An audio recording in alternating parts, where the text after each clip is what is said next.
Welcome back, everyone, to another episode of the Leadership Void Podcast. I'm Enrique with my co-host Vince to bring you the best in our veteran military spouse and first responder community. And Vince will introduce today's guest. Thanks, Enrique. We're closing out this month strong with the 2023 Armed Forces Insurance Military Spouse of the Year, Evie King. Welcome. She's the president of InDependent from New Jersey. So let's start off. Evie, tell us a little bit about you. Yes. Hello. Thank you so much for having me. And I'm very thrilled to be with you all today and share a little bit about my story and how I got to where I am today and hopefully continue growing from here. I say I'm from New Jersey, but I'm actually an Army brat. So both of my parents are veterans.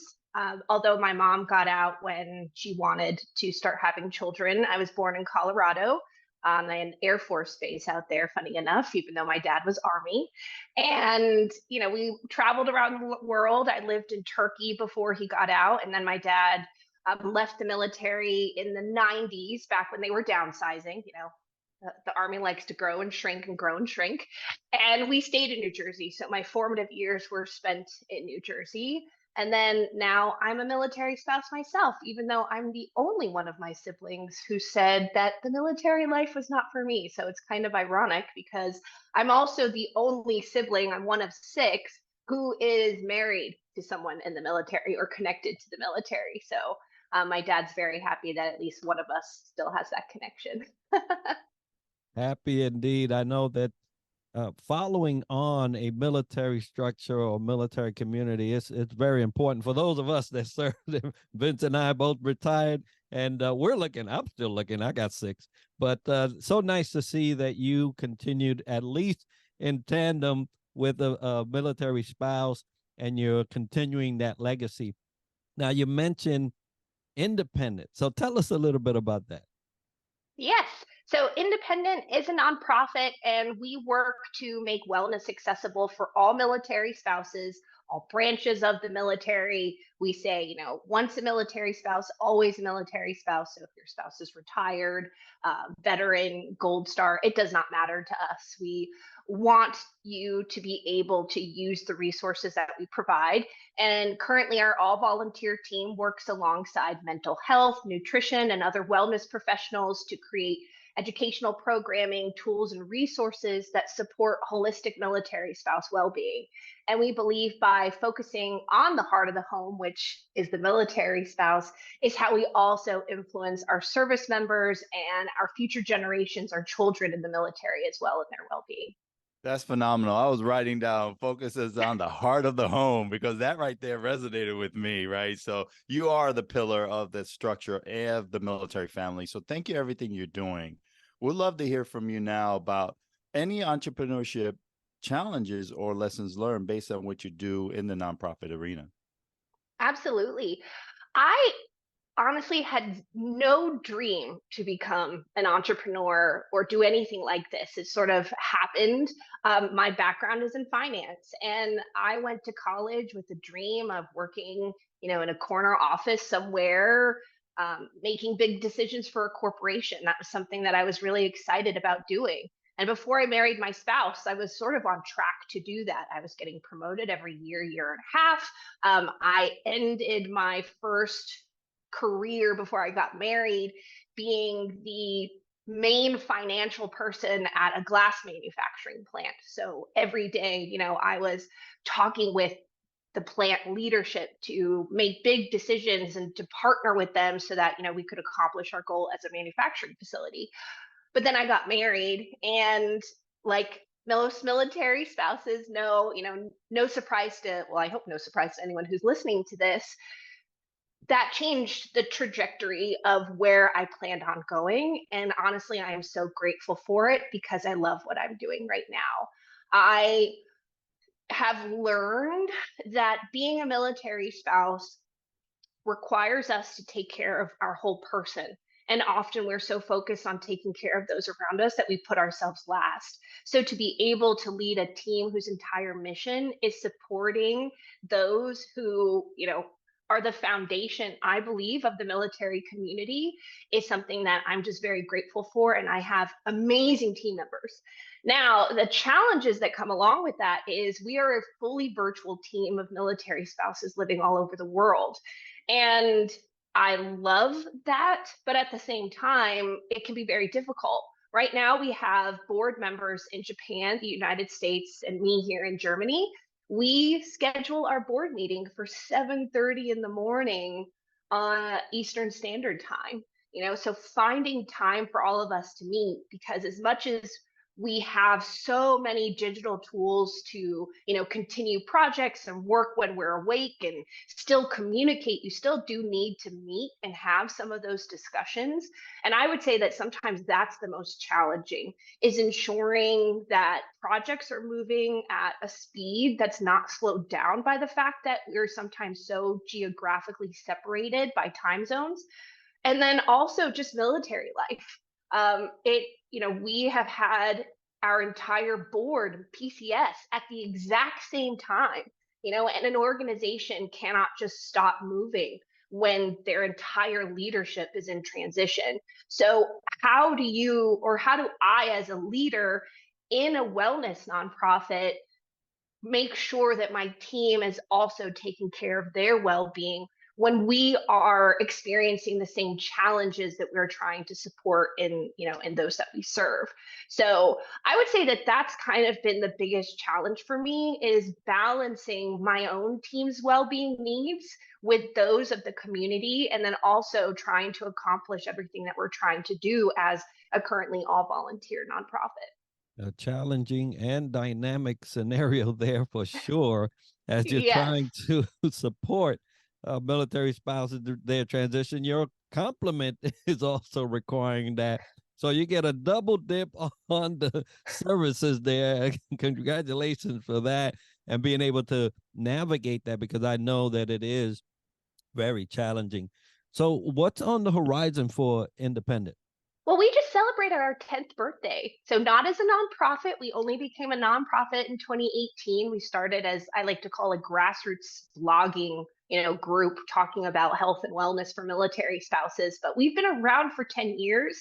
And I don't think a lot of people know that.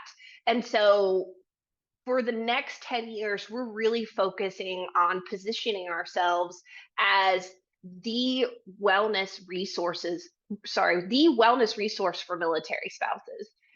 And when people are looking for support in that area, for stories, for education, for resources, they know that InDependent has it, or we're going to direct them to who does, because I also don't believe in recreating the wheel. And we want to be a complement for some of the resources that are already effectively, reaching the military spouses and those needs.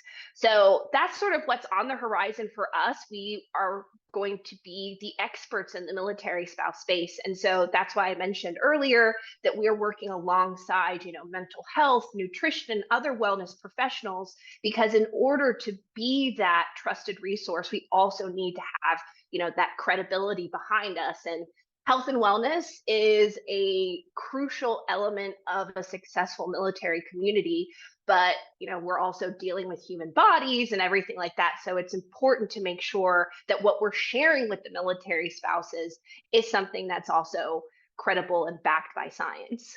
No, absolutely. I just want to say first, congratulations on 10 years. That's amazing, because our self-care of not only veterans, military, but the spouses is hugely important and significant.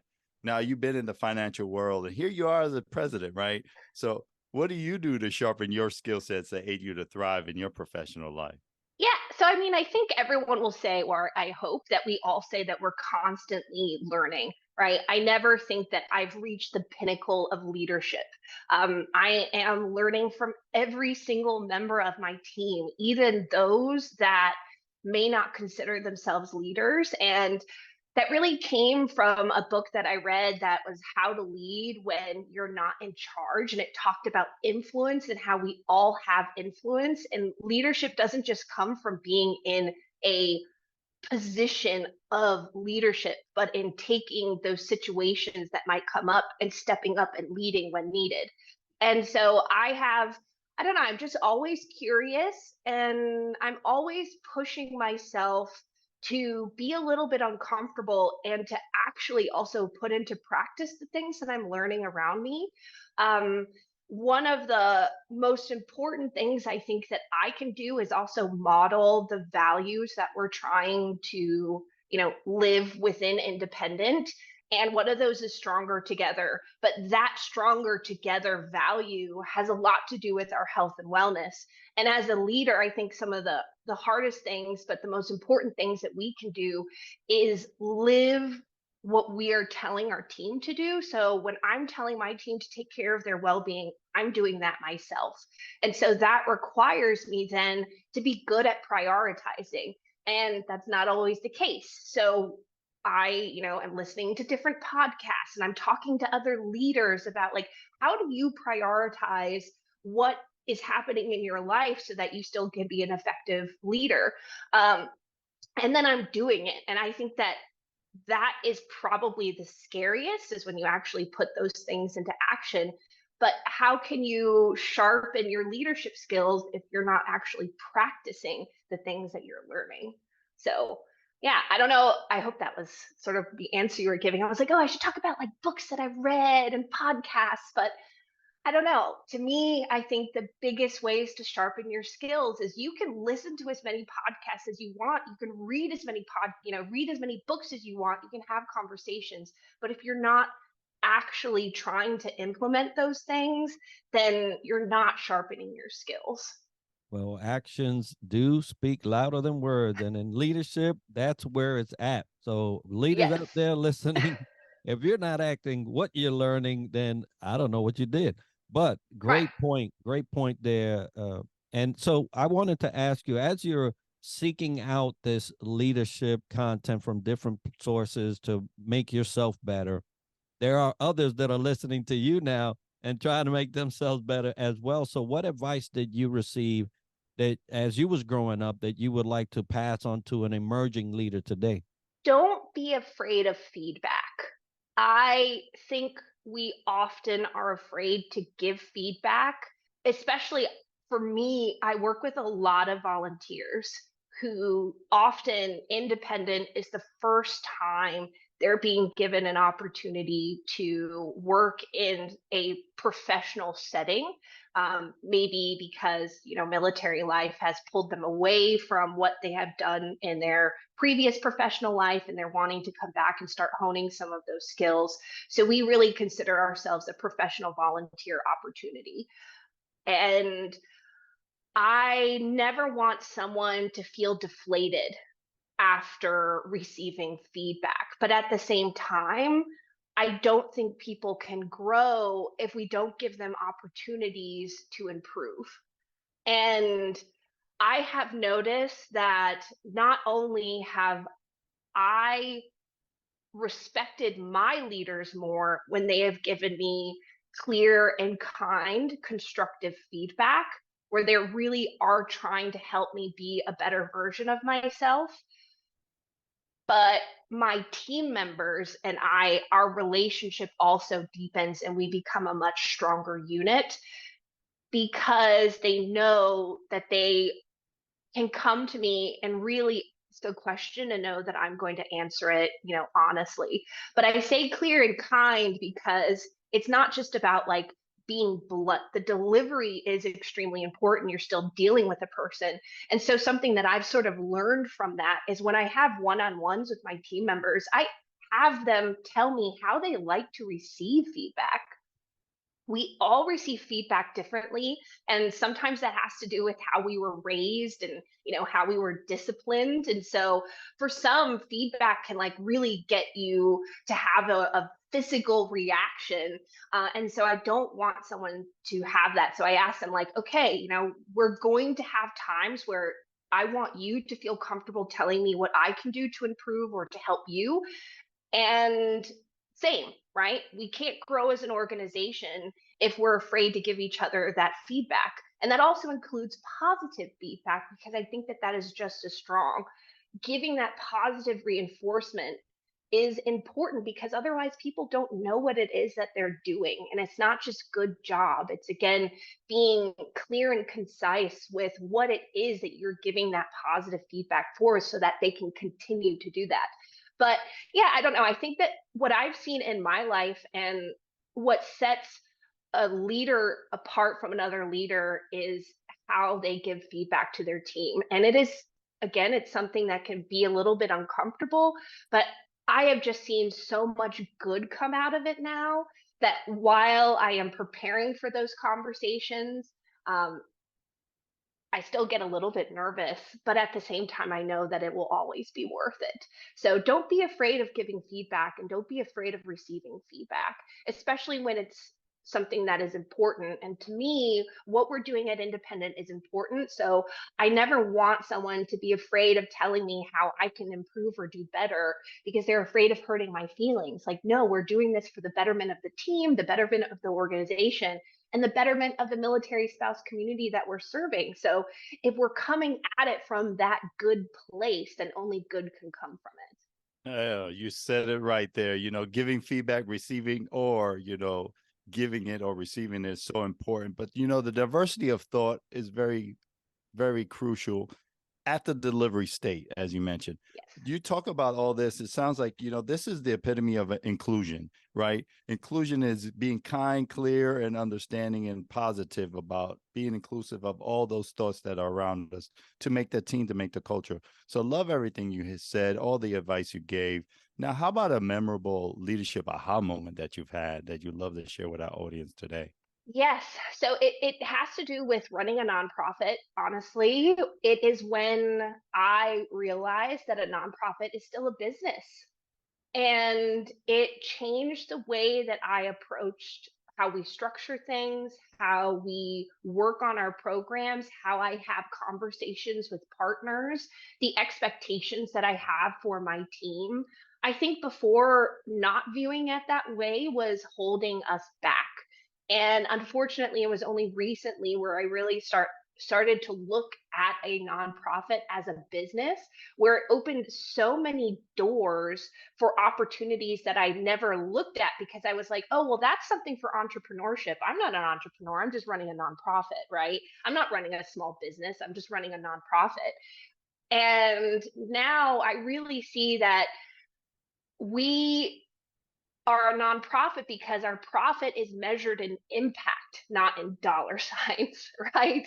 But besides that, we're still a business. And so many of the challenges that come with running a business and being a leader in a business is going to also come when you are a nonprofit. And so just that switch in my brain gave me a lot of freedom for how I approached the challenges that we've come to today, and to also realize that and I don't know if it's something that's right now unique in the military spouse space. And I know, we talk a lot about leadership and entrepreneurship, but you don't need to be an entrepreneur to be a great leader, right?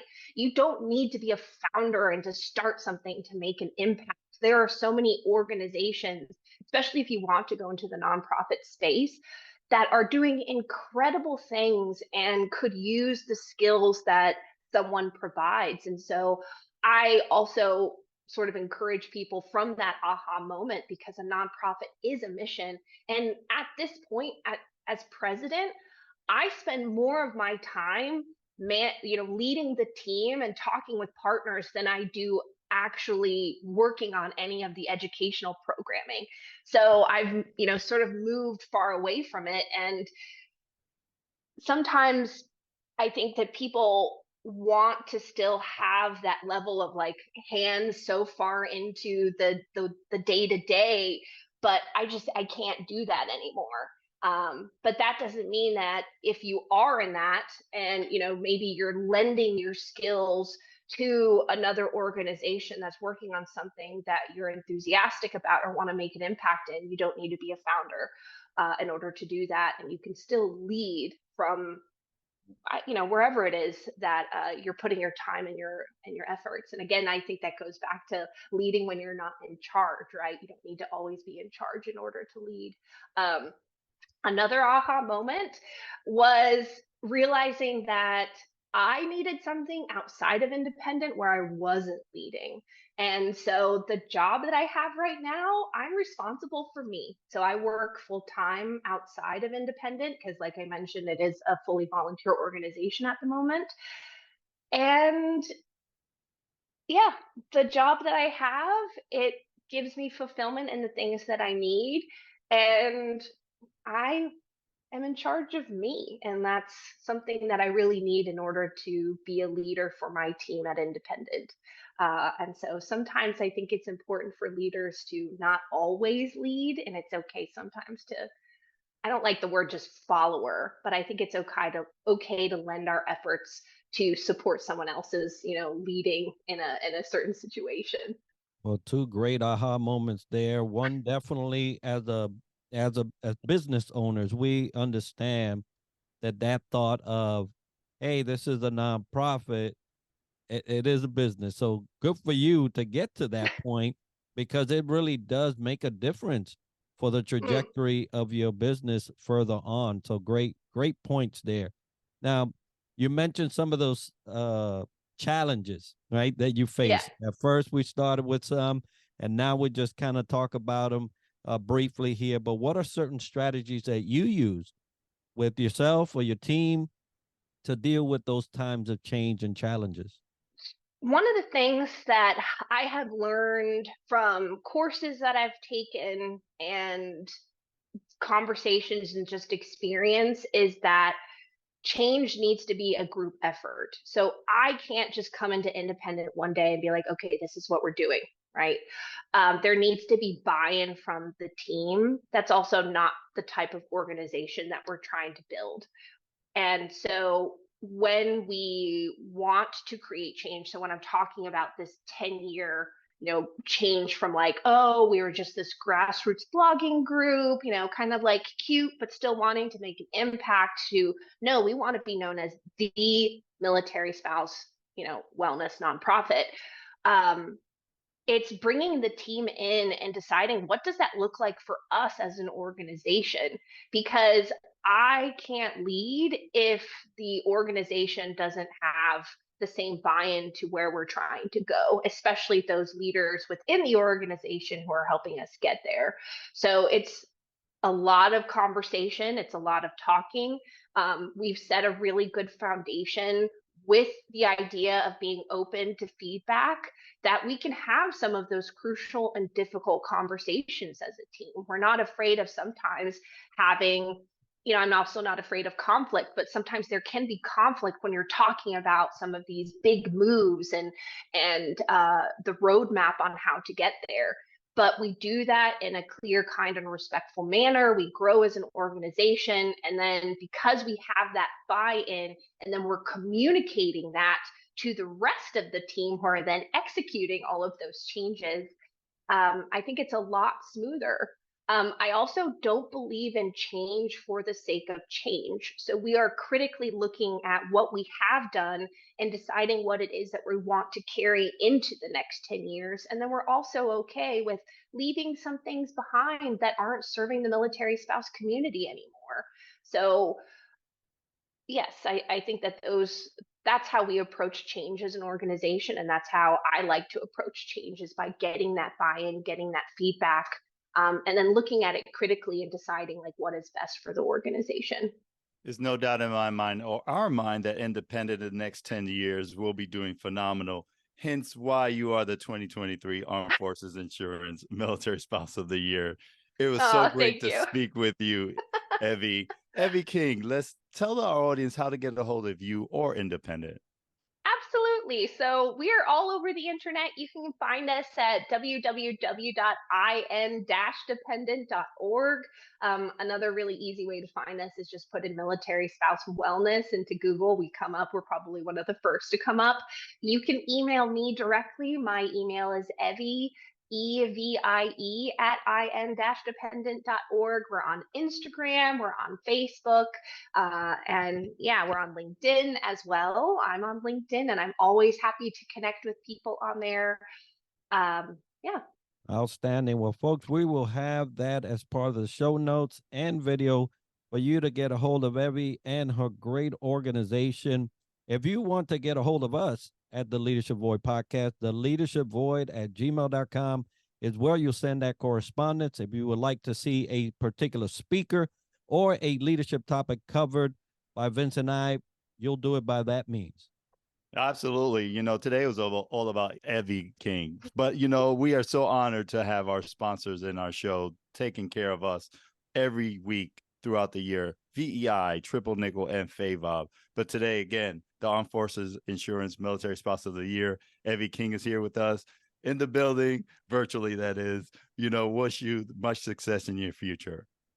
Thank you. Thank you so much for having me. Thank you for those who are listening. I hope you learned something from today. And please, let me know what you thought. Like I said, I'm always open to feedback and I'm always open to learn. So I would love to know what you thought about today's episode.